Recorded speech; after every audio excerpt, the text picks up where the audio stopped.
Hello everyone, welcome to my channel educational tutorial. आज आम पढ़ा इकोनॉमिक इंडियन इकोनॉमिक उपर जो मानकर प्लस थ्री सेकेंड सेमेस्टर बहुत पाखलानी जो मानकर इलेक्टिव इकोनॉमिक अच्छी से सिलेबस हूँ इंडियन इकोनॉमिक उपर आज डिस्कसन करवा जो मैंने plus three second semester economic elective यहाँ आमर प्लस थ्री फर्स्ट सेमिस्टर पिलामानकर कोर 2 पेपर भी थिला जोटा कि वर्तमान इलेक्टिव पिला माने निजर सेकेंड सेमिस्टर रे पेपर 1 रे देबे। इलेक्टिव मानकर कंफ्यूज रहिबेनी जो मानकर इलेक्टिव इकोनॉमिक से मानक पई एटा चलंतु डिस्कशन करबा इंडियन इकोनॉमिक विषय। भारतीय अर्थनीति कौन, अर्थनीतिर विकास रे भारतीय अर्थनीतिर कौन सब कैरेक्टरिस्टिक बा वैशिष्ट्य सब रही। तो आमर Indian economic as a developing economic केमिति आमर भारत रे इकोनॉमिक आम अर्थनीति रो डेवलप होईची बा विकास होईची। पाक ब्रिटिश शासन समय भारत अर्थनीति किपरि थिला, ग्राम और सहर गुड़िकर ढांचा गठन, औपनिवेशवाद ब्रिटिश शासन अर्थनैतिक परिणाम, हस्ततंत्र शिल्प पतन और उन्नतीकरण शहरीकरण ये सब क्षेत्र में कृषि क्षेत्र में शिल्प क्षेत्र में अर्थनीति क्षेत्र में माने आम इकोनॉमिक क्षेत्र में किपरि अर्थनीति आमर इंडिया विकास कर विषय में पढ़ा। तो बर्तमान किसी बेसिक कहीदे जमती कि भारतीय अर्थनीतिर कैरेक्टरिस्टिक केमती रही ना सामग्रिक भाव में कहूँ गले आम विश्व धर्म व्यवस्था को दुई भाग विभक्त कर गोटे हूँ अनुन्नत अनुन्नत अर्थव्यवस्था गोटे हूँ उन्नत। अनुन्नत माने अर्थनैतिक क्षेत्र में एत डेभलप हो उन्नत माने उन्नत रही। उन्नत अर्थ कहले कौन ना अर्थव्यवस्था जो थे लोक मानकर मुंड पिछा आय अधिक थी, पुंजी अभिवृद्धि हार अधिक थी, जनसंख्या वृद्धिगत समस्या न प्राकृतिक संबल को सठिक भाव में व्यवहार कर शिल्प क्षेत्र में वृद्धि थी। तो यही सब गुड़ाक हूँ उन्नत अर्थव्यवस्थार ये सब गुड़ाक आम उन्नत अर्थव्यवस्था बोली कहबा। अनुन्नत हूँ तार अपोजिट जमती कि आम पुंजी क्षेत्र में पुंजीर अभिवृद्धि आमर बहुत कम थी जोटा कि पूर्वे आम भारत निजे जो ब्रिटिश शासन समय आम भारत निजे गोटे अनुन्नत अर्थव्यवस्था थिला। बट वर्तमान आम इकोनॉमिक रे बहुत डेभलप होईची कौन सब होईची आम आगक पढ़ा यही डेभलप होगा जो वर्तमान आम उन्नत अर्थव्यवस्था रही। तो यहाँ कौन उन्नत अर्थव्यवस्था कौन अनुन्नत कौन यहाँ पढ़ा आम। तो प्राचीन उन्नत संस्कृति संपन्न तथा प्राकृतिक संबल में परिपुष्ट राष्ट्र होते सुधा भारत पृथ्वीर एक दरिद्रतम अनुन्नत राष्ट्र भाव परिणत होता। पार्क ब्रिटिश शासन समय जपरी मुझे कहली आम ब्रिटिश शासन समय आम भारत अर्थनीति एत उन्नति नाला। औपनिवेश शासन प्रभाव में भारतीय अर्थनीतिर मूलतः ध्वंस हो जाता। औपनिवेशवाद शासन ब्रिटिश मानकर जोटा कि पक्ष औपनिवेशवाद कौन ना पक्षपात से द्वारा ही ब्रिटिश माने ही आम देश में शासन चलाउथिले आर रूल्स हिसाब से ही आमर इनकम से ही आमर इनकम सोर्स को से हाथ ही थिला। तो जोटा कि आमर औपनिवेश शासन कहबा जोटा कि आमर भारतीय अर्थनीति को मूलदुआ को ध्वंस कर देथिला। जेतेबेले भारत निजर अर्थनीति को निजे देखिले जेतेबेले इकोनॉमिक डेभलप है ब्रिटिश आमर देश शासन है सेतेबेले आम देश वर्तमान एवं आमर इंडियन इकोनॉमिक अर्थनीति बहुत विकास कर सारी। तो से सब केमी कौन होता आम आगक पढ़ा। चलो देखा आम कि बिट क्वेश्चन को डिस्कसन करदेबा तापर आम धीरे धीरे लंग क्वेश्चन करवा। जेहेतु एग्जाम पाखे आसलानी तो आम चैप्टर वाइज क्लोज करवा बहुत हार्ड हो तेणुक मु क्वेश्चन आंसर आउ important long question short questions आउ बिट क्वेश्चंस ए विषय डिस्कसन करवा। तो बर्तमान आज डिस्कसन करवा आम बिट क्वेश्चन उपर। तो ब्रिटिश शासन पूर्व भारतीय अर्थनीति मुख्यतः किपरि थिला सामंतवादी अर्थनीति थिला। ब्रिटिश शासन पूर्व ग्राम गुड़िक किपरि थिला स्वावलंबी थिला। ब्रिटिश शासन पूर्व ग्राम्य अर्थनीति कहा उपर आधारित थिला सरल श्रम विभाजन। ब्रिटिश शासन पूर्व आमर अर्थनीति क्या ना सरल श्रम ओनली परिश्रम करवा ही जानते। भारतीय मानकर मुख्य जीविका कौन थी कृषि। आमर 90% ब्रिटिश शासन समय 90% लोक भारतीय माने आम कृषि उपर ही निर्भर थे। केउं समय हस्तशिल्प बयन शिल्पर उत्कर्षतार चर सीमार पहुँची पाक ब्रिटिश शासन समय। पाक ब्रिटिश शासन समय परिवहन और जोगाजोग व्यवस्था किपरि थिला अनुन्नत माने बहुत ही कम थिला एत उन्नत नाला। ब्रिटिश शासन ब्रिटिश मान आगमन पूर्व भारत में केउं प्रकार ढांचा प्रतिष्ठित होता सामंतवादी। वर्तमान आमर सामंतवादी और गणतंत्र दुईटा जगह। केउं मसीह सिपाही विद्रोह सहित भारत में ईस्ट इंडिया कंपानी शासन बदल में ब्रिटिश सरकार औपनिवेशिक शासन आरंभ होता 1857। କାହା ଦ୍ୱାରା ପ୍ରସ୍ତୁତ ଲୁଗାପଟା ଭାରତ ବଜାରରେ କମ୍ ଦରରେ ଉପଲବ୍ଧ ହେବାରୁ ଭାରତର କାର୍ପାସ ଶିଳ୍ପ କ୍ଷତିଗ୍ରସ୍ତ ହୋଇଥିଲା। ସେଟା ହେଉଛି ଇଂଲଣ୍ଡ ଆମର ବର୍ତ୍ତମାନ ଯେତେବେଳେ ଭାରତରେ ନିଜର ଯେତେବେଳେ ଆମ ବଜାରରେ ଆମର ଶିଳ୍ପ କାର୍ଯ୍ୟ ଆରମ୍ଭ ହୋଇଥିଲା ସେ ସମୟରେ ଇଂଲଣ୍ଡର ମେସିନ୍ରେ ତିଆରି ହେଉଥିବା ଆମର ଏଇଟା ହସ୍ତଶିଳ୍ପର ବହୁତ ଡେଭଲପ୍ ଥିଲା। କିନ୍ତୁ ଯେତେବେଳେ ଇଂଲଣ୍ଡର ମେସିନ୍ ଦ୍ୱାରା ଇଂଲଣ୍ଡ ଯେତେବେଳେ ମେସିନ୍ ଦ୍ୱାରା ନିଜର ଶିଳ୍ପ କ୍ଷେତ୍ରରେ ନିଜର ବଜାର ଲୁଗାପଟା ଗୁଡ଼ାକ ବନାଇବା ଷ୍ଟାର୍ଟ କଲେ ସେତେବେଳେ ଆମର ଭାରତର ଯେଉଁ ହସ୍ତଶିଳ୍ପ ମଧ୍ୟ ଆମର ଭାରତର କାର୍ପାସ ଶିଳ୍ପ ମଧ୍ୟ କ୍ଷତିଗ୍ରସ୍ତ ହୋଇଯାଇଥିଲା। ଭାରତରୁ ଇଂଲଣ୍ଡକୁ ବିଭିନ୍ନ କଞ୍ଚାମାଲ ଓ ଖାଦ୍ୟଶସ୍ୟ ରପ୍ତାନି ହେବା ସହିତ ଇଂଲଣ୍ଡରୁ କେଉଁ ଦ୍ରବ୍ୟ ଆମ ଦେଶକୁ ଆସୁଥିଲା ସେଇଟା ହେଉଛି ପୁଞ୍ଜି ଦ୍ରବ୍ୟ। ଇଂରେଜ ଶାସନ ସମୟରେ ଶିକ୍ଷାର ପ୍ରସାର ଫଳରେ କେଉଁ ଦ୍ରବ୍ୟ ଓ ସେବାର ଉପଭୋଗ ଚାହିଦା ବୃଦ୍ଧି ପାଇଥିଲା? ବିଦେଶୀ ସେ ସମୟରେ ବିଦେଶୀ ଦ୍ରବ୍ୟ। ବ୍ରିଟିଶ ଶାସନ ସମୟରେ ଭାରତୀୟ ଅର୍ଥନୀତିର କ'ଣ ହୋଇଥିଲା? ବିଲୋପ ଆଉ ବିକାଶ ଉଭୟ ବୋଥ ହେଇଥିଲା। ଅର୍ଥନୀତିର ଆମର ବିଲୋପ ବି ହେଇଥିଲା ବିକାଶ ବି କିଛି। ବ୍ରିଟିଶ ଶାସନ ସମୟରେ ଘରୋଇ ଶିଳ୍ପର ବିଲୋପ ସାଧନ ସହିତ କେଉଁମାନେ ଜୀବିକା ହରାଇଥିଲେ? ଗ୍ରାମ୍ୟ କାରିଗରମାନେ। ବ୍ରିଟିଶ ସରକାରଙ୍କର ନୂତନ ଜମିଜମା ବ୍ୟବସ୍ଥା ଭାରତୀୟ ଅର୍ଥନୀତି ଉପରେ କେଉଁ ପ୍ରଭାବ ପକାଇଥିଲା? ପ୍ରତିକୂଳ। ବ୍ରିଟିଶ ଶାସନ ସମୟରେ କୃଷି କ୍ଷେତ୍ରକୁ କ'ଣ କରାଯାଇଥିଲା? ବ୍ୟବସାୟୀକରଣ। ସେଟା ଗୋଟେ ବିଜନେସ୍ ପାଲଟି ଯାଇଥିଲା। କେଉଁ ମାଧ୍ୟମରେ ବ୍ରିଟିଶ ସରକାରଙ୍କ ଭାରତରୁ ଅଜସ୍ର ସମ୍ବଳ ଲୁଣ୍ଠନ କରିଥିଲେ? ବାଣିଜ୍ୟ ନୀତି। କେଉଁ ଅର୍ଥଶାସ୍ତ୍ରୀ ଧନ ଅପସାରଣ ତତ୍ତ୍ୱର ଉତ୍ପତ୍ତି କରିଥିଲେ? ଦାଦାଭାଇ ନାରୋଜି। ଏଇଟା ବହୁତ ଇମ୍ପୋର୍ଟାଣ୍ଟ କ୍ୱେଶ୍ଚନ୍ ଆସିପାରିବ। ଅର୍ଥଶାସ୍ତ୍ରର ଅର୍ଥନୀତିର ଆମର ଉତ୍ପତ୍ତି କିଏ କରିଥିଲେ? ସେ ଦାଦାଭାଇ ନାରୋଜି।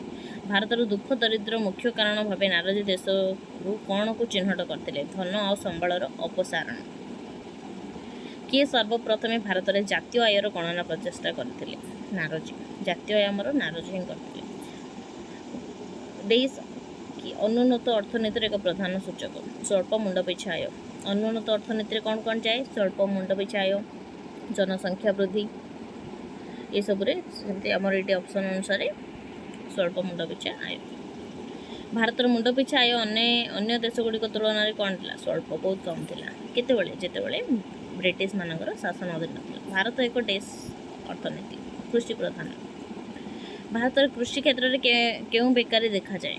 ପ୍ରଚ୍ଛନ୍ନ। ଭାରତୀୟ ଅର୍ଥନୀତିର ଏକ ମୁଖ୍ୟ ବୈଶିଷ୍ଟ୍ୟ କ'ଣ? ଚରମ ଦାରିଦ୍ର୍ୟ, ଉତ୍କଟ ବେକାରୀ, ଦ୍ରୁତ ଜନସଂଖ୍ୟା ବୃଦ୍ଧି। ମାନେ ଆମ ଦାରିଦ୍ର୍ୟ ବି ବେକାରୀ ସଂଖ୍ୟା ବି ବୃଦ୍ଧି ଅଧିକ ଥିଲା, ଜନସଂଖ୍ୟା ବୃଦ୍ଧି ବି ହେଉଥିଲା। ତେଣୁ ଆମର ଅର୍ଥନୀତିରେ ସେ ଡେଭଲପ୍ ବା ଉନ୍ନତି କରିପାରୁନଥିଲା। ଭାରତୀୟ ଅର୍ଥନୀତିକୁ କେଉଁ ଆଖ୍ୟା ଦିଆଯାଇଥିଲା? ଦ୍ୱୈତ ଅର୍ଥନୀତି ବା ମିଶ୍ରିତ ଅର୍ଥନୀତି। କେଉଁ ମସିହାରେ ବ୍ରିଟିଶ ଇଷ୍ଟ ଇଣ୍ଡିଆ କମ୍ପାନୀ ବ୍ୟବସାୟ କରିବାର ଲକ୍ଷ୍ୟ ଭାରତକୁ ଆସିଥିଲେ? 1600। କୌଣସି ରାଷ୍ଟ୍ରକୁ ଏକ ବିଦେଶୀ ରାଷ୍ଟ୍ର ନିଜ ନିୟନ୍ତ୍ରଣରେ ପରିଚାଳନା କରିବା ପ୍ରକ୍ରିୟାକୁ କ'ଣ କୁହାଯାଉଥିଲା? କୌଣସି ବି ରାଷ୍ଟ୍ରକୁ ଗୋଟେ ବିଦେଶୀ ରାଷ୍ଟ୍ର ନିଜର ନିୟନ୍ତ୍ରଣ କରୁଥିଲେ ସେଟାକୁ ଆମର ଔପନିବେଶିକ କରୁଥିଲା। ଯେମିତି ଆମ ଭାରତରେ ବ୍ରିଟିଶମାନଙ୍କ ଦ୍ୱାରା ଇଂଲଣ୍ଡ ଦ୍ୱାରା ଚାଳିତ ହେଉଥିଲା ସେଟାକୁ ଆମେ କ'ଣ ଔପନିବେଶିକ ପ୍ରକ୍ରିୟା ବୋଲି କୁହାଯାଉଥିଲା। ସେ ହିଁ କରିବା ଆମ ଦେଶରେ, କିନ୍ତୁ ପାୱାର ତାଙ୍କର ହିଁ ଥିବ। ଭାରତୀୟ କୃଷିକୁ ଡେସ୍ କରି ଭାରତୀୟ ଅର୍ଥ ବ୍ୟବସ୍ଥାକୁ ବ୍ରିଟିଶ ଉପନିବେଶ ଭାବରେ ରୂପାନ୍ତରିତ କରାଯାଇଥିଲା। ବ୍ୟବସାୟୀକରଣ କରିକି ତାକୁ ରୂପାନ୍ତରିତ କରାଯାଇଥିଲା। ଭାରତରେ ଶାସନ କରିବା ନିମନ୍ତେ ବ୍ୟୟ କରାଯାଉଥିବା ପ୍ରଶାସନିକ ବ୍ୟୟ କିଏ ବହନ କରୁଥିଲେ? ଭାରତୀୟମାନେ ଯାହା ବି ଖର୍ଚ୍ଚ ଇନକମ୍ ବି କରିବେ, ସବୁ କଷ୍ଟ କରିବେ, ବଟ୍ ଯାହା ଯଦି କିଛି ବ୍ୟୟ ହେଲା, ଯେମିତି ଆମର ପ୍ରଥମ ବିଶ୍ୱଯୁଦ୍ଧ, ଦ୍ୱିତୀୟ ବିଶ୍ୱଯୁଦ୍ଧରେ ଯାହା ସବୁ କ୍ଷତି ହେଇଥିଲା ସବୁ ଆମ ଭାରତୀୟମାନେ ହିଁ ପେ କରୁଥିଲେ। ବ୍ରିଟିଶ ସରକାର ଭାରତର ବିକାଶ ନିମନ୍ତେ କେଉଁ କ୍ଷେତ୍ରରେ ପୁଞ୍ଜି ନିବେଶ କରୁଥିଲେ? ରେଳ କ୍ଷେତ୍ରରେ, ଯେହେତୁ ତାଙ୍କର ବିଭିନ୍ନ ଯନ୍ତ୍ର ପ୍ରସ୍ତୁତି କପଡ଼ା ହେଉ ସେ ଜିନିଷର ଆମଦାନୀ ହେଉଥିଲା, ସେ କ୍ଷେତ୍ରରେ ସେ ପୁଞ୍ଜି ନିବେଶ କରୁଥିଲେ।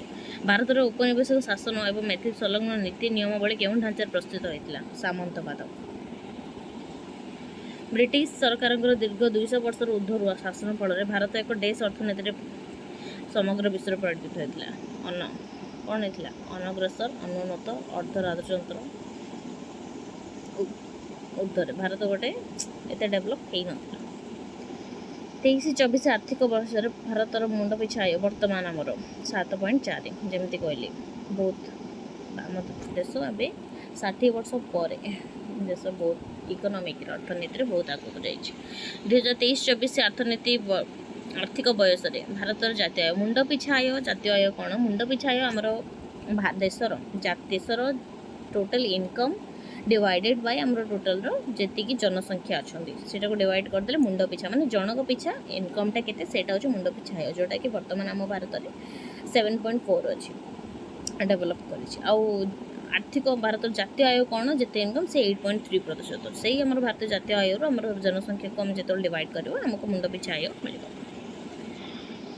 देश मध्य क्योंटी भारतीय अर्थनीतिर वैशिष्ट्य स्वल्प मुंड पिछा आय बेकारी समस्या दारिद्र्य समस्या यही सब जो अर्थनीति आमर ब्रिटिश शासन समय भारतीय कृषि अवस्था किपर थी स्वल्प उत्पादन होता कम उत्पादन होता अनुन्नत क्षेत्र था कृषि जंत्रपातिर सीमित व्यवहार ही होता एत डेभलप हो ना जेहेतु शिल्प क्षेत्र में यंत्र क्षेत्र में ब्रिटिश शासन समय भारत शिल्प क्षेत्र अवस्था किपर थी मौलिक शिल्पर अभाव था सरकारी प्रोत्साहन अभाव था पक्षपाती था ब्रिटिश सरकार आम भारतीय मान सहित पक्षपातता करुले ब्रिटिश शासन समय भारतीय अर्थनीतिर किपर जमी कहली स्वल्प अर्थनीति अनुन्नत कृषि प्रधान ये सब ब्रिटिश शासन समय भारतीय हस्ततंत्र शिल्पर विनाश कारण कौन थी पक्षपात करने जो आमर हस्तशिल्पर जोड़ा कि हाथ तैयारी जिनस बहुत ही ना थिला आमर देश में किंतु जो इंग्लैंड निजर जंत्र प्रस्तुत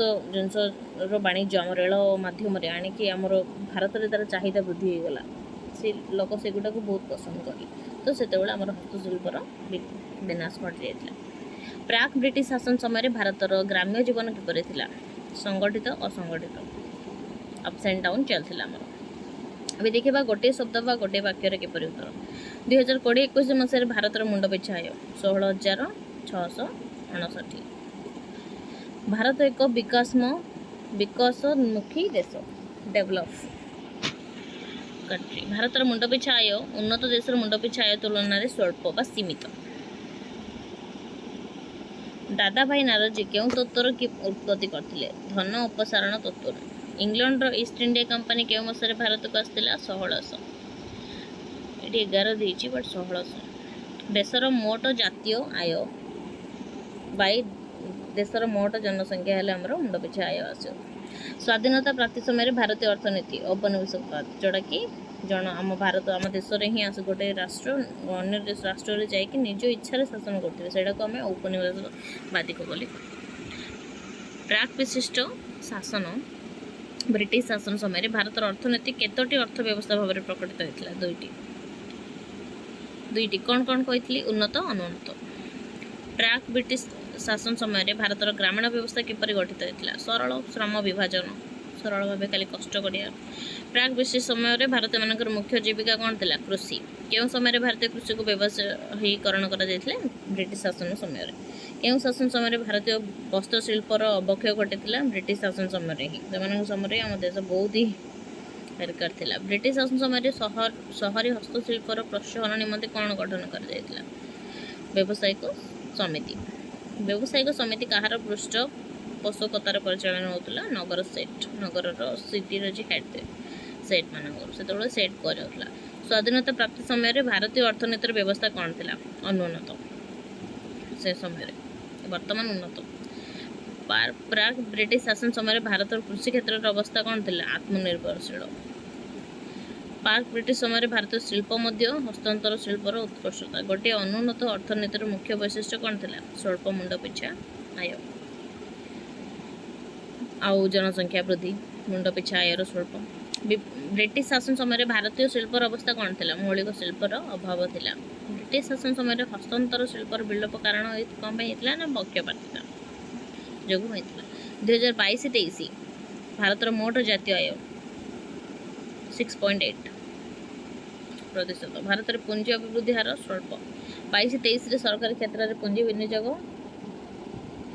38 38,16,000 crore माने बहुत ही डेभलप कर ब्रिटिश शासन समय भारतीय कृषि अवस्था कौन थी स्वल्प कृषि तो यह आमर इंडियन इकोनॉमिक भारतीय अर्थनीतिर यूनिट 1 जो मैंने कि इलेक्टिव इकोनॉमिक थे से किसी बिट क्वेश्चन नेक्स्ट वीडियो आम डिस्कसन करवा लॉन्ग क्वेश्चन विषय सो वीडियो को स्किप करवानी शेयर करूँ निज फ्रेंड्स मानक जो इलेक्टिव इकोनॉमिक अच्छी